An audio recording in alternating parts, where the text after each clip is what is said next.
You know you should be grateful. You know it. You can list the reasons without even trying. You have food. You have shelter. You have people who love you. You've heard the sermons. You've read the verses. Give thanks in all circumstances. Count your blessings. Choose joy. And you want to. You genuinely want to. But when you sit with it, really sit with it, the feeling isn't there. Not ingratitude exactly. Not rebellion. Just nothing. A kind of emotional flatness where the gratitude is supposed to live. And that's not even the hardest part. The hardest part is what comes right after the nothing. The guilt. Because you know what you have. You know people who have less. You know that somewhere in the world someone would give everything for the life you're living. And still, you can't feel it. And that makes you feel like something is wrong with you. Not a sin you can confess and move past. Something deeper. Something structural. Like everyone else received an emotional capacity you somehow didn't get. Like gratitude is a language your heart speaks poorly. And you stop telling people because the responses never help.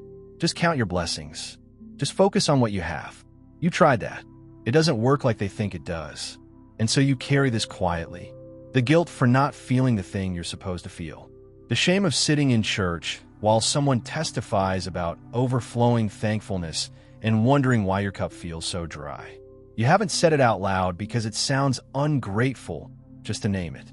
But it's there, and it's been there longer than you want to admit. Here's the part that makes it heavier.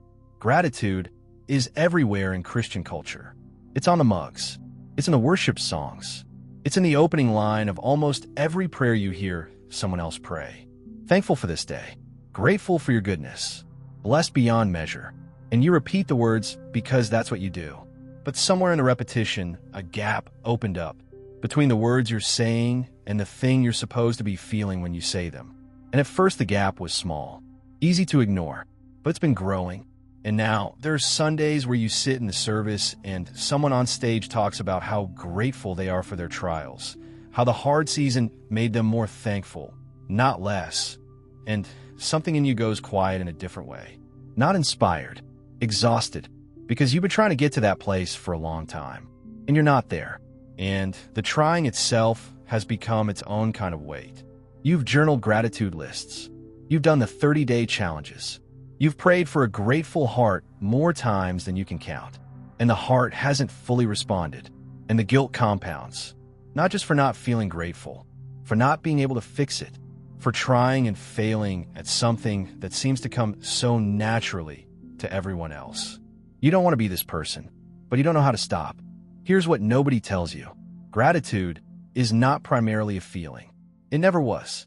Somewhere along the way, through the mugs and the journals and the 30-day challenges, gratitude got redefined as an emotional state. Something you feel. Something that rises up in you warm and certain and unmistakable. And if you don't feel it, the assumption is that you haven't found the right practice yet. Or you're not spiritually mature enough, or you're choosing bitterness without realizing it. But that's not what gratitude looks like in Scripture. In Scripture, gratitude is almost always an act before it's an emotion. It's a declaration made in the middle of hard circumstances, not after they resolved.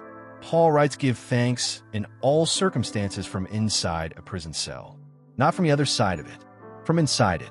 He's not describing an emotion that arrived after the suffering ended. He's describing a posture chosen while the suffering is still happening. A decision of the will, not a product of the feelings. And here's what that means for you. The absence of the feeling is not evidence that you're failing at gratitude. It might be evidence that you've been trying to generate an emotional state instead of practicing an orientation. Those are completely different things. And only one of them is actually possible when your emotional tank is running this low. What if the guilt is coming from the wrong definition?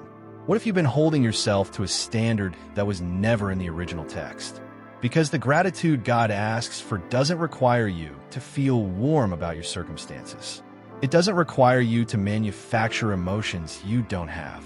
It doesn't require you to pretend the hard things aren't hard or perform thankfulness for an audience. What it requires is simpler and harder at the same time. It requires honesty. Honest acknowledgement that even in the middle of numbness, even in the middle of exhaustion, even on the days when nothing feels like enough, there is still something. Not everything. Not the overwhelming flood of feeling. Something. The breath in your lungs. The fact that you're still here. The people who showed up. The morning that came anyway. That's not toxic positivity.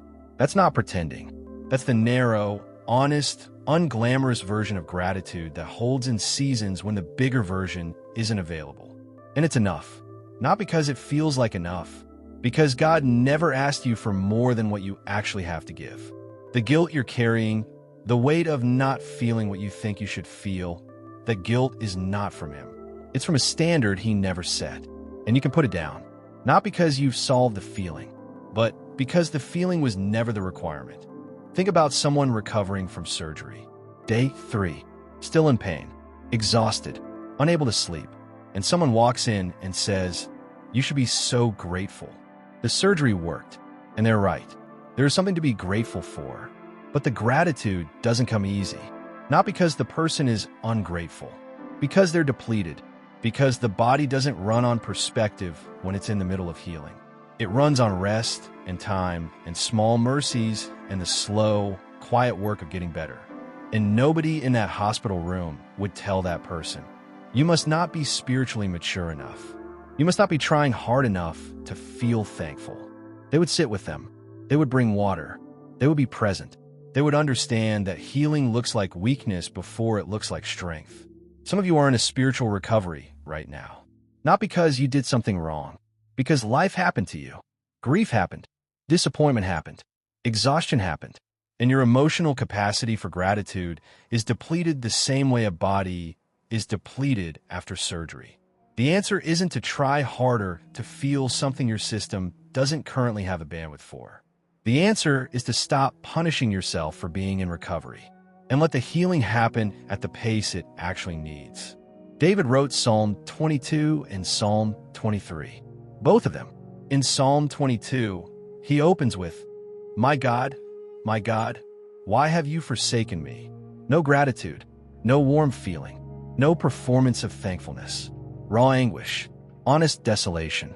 A man who feels completely abandoned and says so directly to the God he's accusing. And then in Psalm 23, maybe not immediately after, but at some point, the same man writes, "The Lord is my shepherd, I shall not want."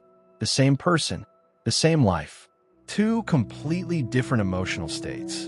And God didn't reject him in Psalm 22. He didn't say, "Come back when you can produce the appropriate gratitude. Come back when you've fixed your attitude."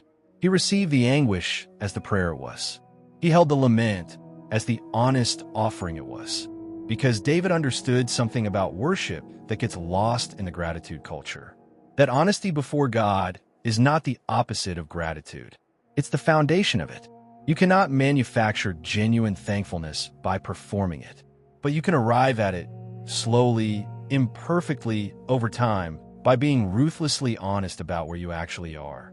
Psalm 22 wasn't the absence of faith. It was faith refusing to pretend. And God honored it. He honors yours too. So let's name what's actually true about you. You are not someone who lacks gratitude. You are someone whose gratitude is buried under exhaustion. And those are not the same thing. Buried is not gone. Buried means it's still there, underneath the weight of everything that's been pressing down on it. The losses that didn't resolve the way you hoped. The prayers that didn't land the way you needed. The season that went on longer than your emotional reserves were built to handle. That's not ingratitude. That's depletion. And the guilt you've been carrying for not feeling grateful enough, you can set it down. Not because the feeling has arrived, but because the guilt was never yours to carry in the first place. God is not sitting across from you disappointed that you haven't generated the right emotion. He is not waiting for you to feel grateful before he shows up. He's already here, in the numbness, in the flatness, in the Sunday mornings where you repeated words that felt hollow. He received every one of them, not because they were perfect, because they were honest. And honest is the only offering he's ever actually asked for. You are not behind. You are not broken. You are not less spiritually formed than the person next to you, whose gratitude seems to flow easily. You are someone in the middle of a real season doing the real work of staying. And staying, even without the feeling, even without the warmth, even through the guilt and the flatness and the exhaustion, is its own form of worship. The most unglamorous, unperformed, costly kind. Before you go, I want you to do one thing. Type these words in the comments. I am not failing. I am healing. Not because the feeling has arrived, but because you are still here, still showing up, still honest. And that is exactly enough. God doesn't need your gratitude to be perfect. He just needs it to be real. And the fact that you're still here, still trying, still feeling the guilt, still wanting to feel what you can't yet feel. That's real. That counts. That's always counted.